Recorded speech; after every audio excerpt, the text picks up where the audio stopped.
gannaaw ba mu amalee ab lël ak service yi ngànk nguur gi waxtaane anam yi gën ngir doxalinu plan bi ñu duppee Orsec jëm rek ci wàllu ñi nga xam ne ñoo loru ci mbënd mi jëwriñ ji ñu dénk wàllu doxalinu biir réew mi sol na dàllam dem nemmeeku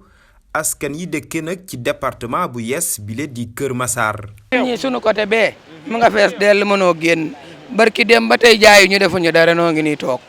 amuñu benn liggéey bu nu liggéey dama doon nelaw dama leen a dégg rek daw génn fale laa jóge gis nga ma ni ma mel tooy naa xepp salte wóor na yàlla waaye yow man liggéeyatuma maa ngi damay jaay fii ci tablette waawan te jaayu ma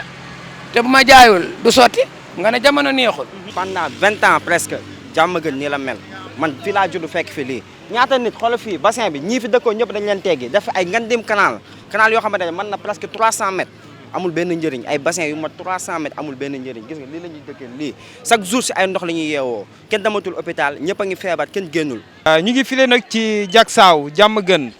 di zone boo xam ne ñetti fan yi ñu génn ñu ngi dund tolof bu méttee soxal wàllu inondation bi nga xam ne nag impacté na leen ba si seen biir kër yi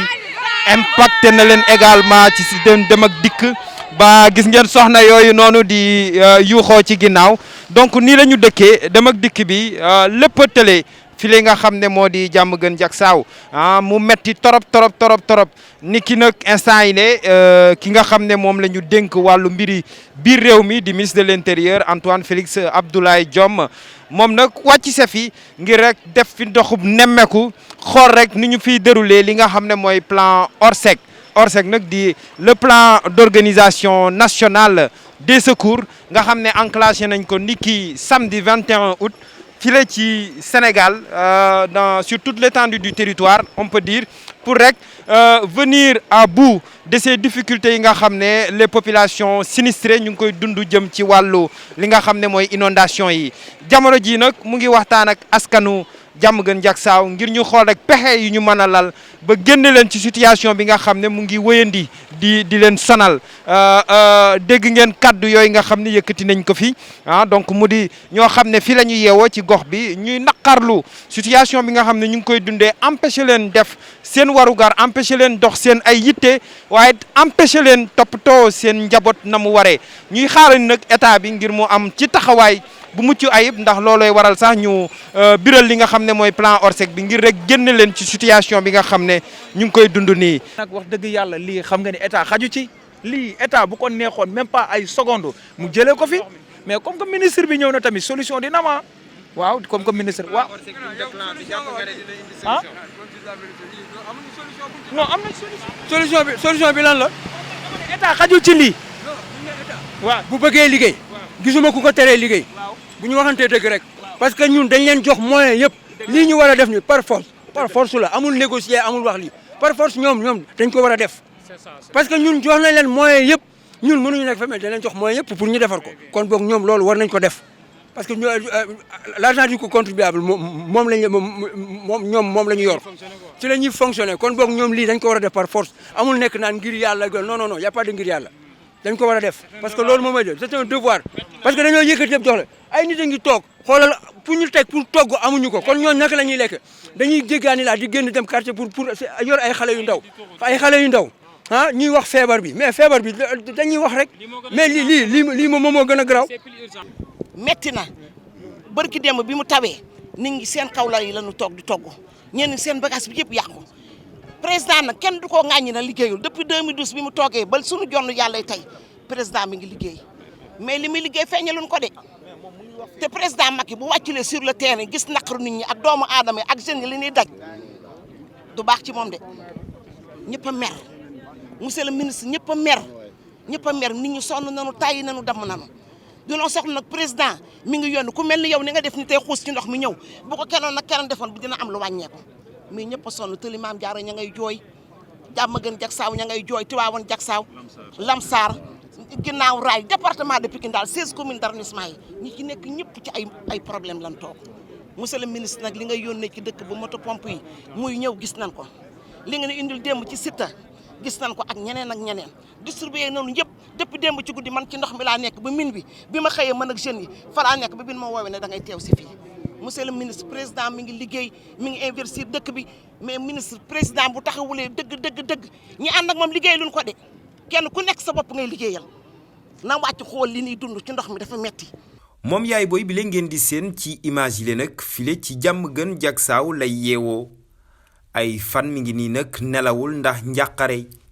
këram la ndox mi mujj nangu. ci ndox mi lay fanaan waaw ñaati fan a ngi nii ngay dund lii. ñeenti fan ci tey bu ma fanaanee tey muy juróomi guddi xoolal bu xiinee bu layyee damay ngacc bu xiinee ma taxu bu tawee ma awal waa dëkk bi maa ngi ni aw ma fu ma dëkk aw ma fu ma dem bu guddee fi lay fanaan sonn naa lool fu may nelawee doom bala nga ni naam danga fay nekk sonn naa de maa ngi nii gis ngeen sama néeg bu xoolal du gis ngeen bagage yëpp yàqu na te chaque année nii laa nekk nii laa ma koy dund sama buntu kër yi dama ko mujj fatt ñi mu fay jaar ñeebal ma may jàll sonn naa de gannaaw Diamaguène Diacksao bàyyi fa situation bu déplorable askan ba di ko jooy ñu teer si file nga xam ne moo di Parcelles Assainies bu Kër Massar di lot de Camille Bass niñ ko gën a xamee file nag situation bi lañ fi fekk ni ngeen koy gisee si image yi sama ginnaaw noonu kër yëpp la ndox mi nangu ndoxu taw yi nga xam ne sotti na fii ci réew mi ñetti fan yi ñu génn mu jur ay tolof yu métti fàttali ne Kër Massar bokk na ci département yi nga xam ne taw yooyu la bokk na ci mu gën a affecté gannaaw Pikine ñu ñëw fi nag jëwriñ ji sol dàllam moom ministre de l'intérieur Antoine Félix Abdoulaye Diome ngir ñëw nemmeeku see ñi nga xam ne ñooy yeewoo également ci bërëb bi ngir rek xoolaale effectivité li nga xam ne moo di plan d'organisation nationale des secours di plan Orsec loole moo waral tànkam file ngir échanger askan bi xool jafe-jafe yi nga xam ne ñu ngi koy jànkonteel ba xam réellement fuñ mën a jaar rek ba indi saafara ci mbënd mi nga xam ne jamono ji sonal na wet Ndakaarook li ko wër ñu bàyyi leen rek image yi nga xam ne mën nañ leen ko digteel ngeen seetaan ko waaye tàllal kaddu suñu micro ñi nga xam ne ñoom ñooy ñi fi yeewoo ñu addu wax ñu lan lañ xalaat ci mbir bi ak li nga xam ne mooy plan Orsec bi nga xam ne nar nañ ko fi dérouler. métti une semaine génnuma kenn du génn gisoo fi kenn ku presque kuy génn doo mën a génn kër yi fees nañu douche yi fees nañu lépp fees nañu macha allah. metti na daal wax dëgg yàlla te xoolal sapeur yi ñu ngi jàkkaarloo ñun nee nañu ñee ñoo ñu gën a sonn ñee la ñuy kiyal seen kii léegi ñun daal ñu ngi nii daal ñun sonn rek. amul récurrence amul dara dafa catastrophique waaw léegi ministre mu ngi dugg ci ndox mi bu duggee ci ndox mi dina xam il verra dina xam li ñuy wax man sama kër depuis barke démb 0h55 ba 6h du matin maa ngi pompe bàyyil ma ànd ak moom waaw ñoom xam nañu fi am.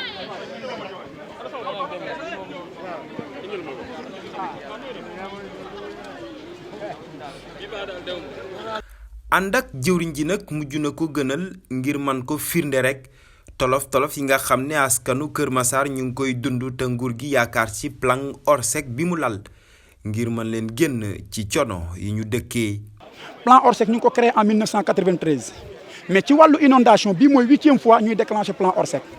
bu weesoo plan Orsec régional bi fi gouverneur defoon ak bi amoon départemental bu Mbour donc yooyu yëpp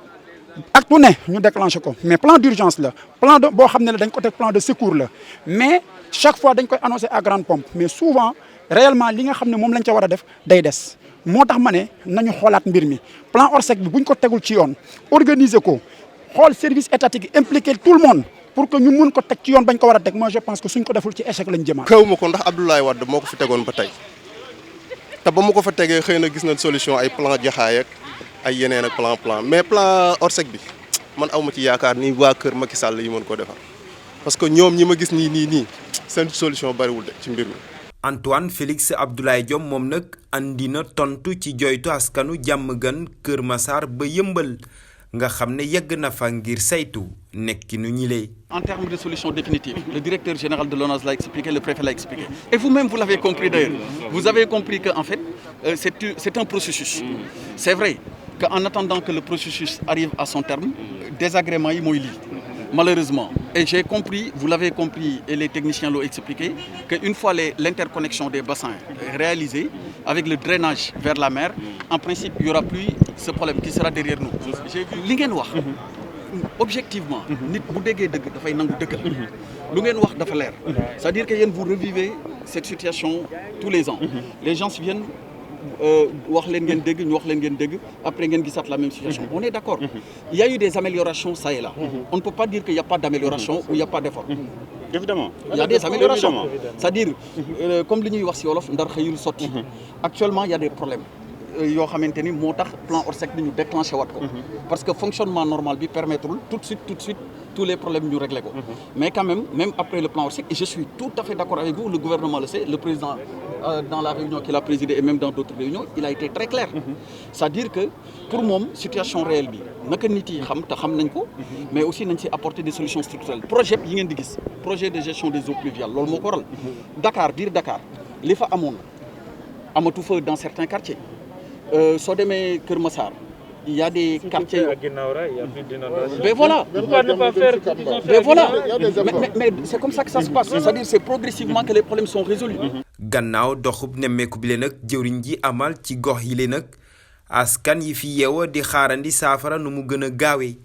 waaye bi la yoon nag situation bi ni mel dakk ci seen gox ba abadan lañ ci xaarandi nguur gi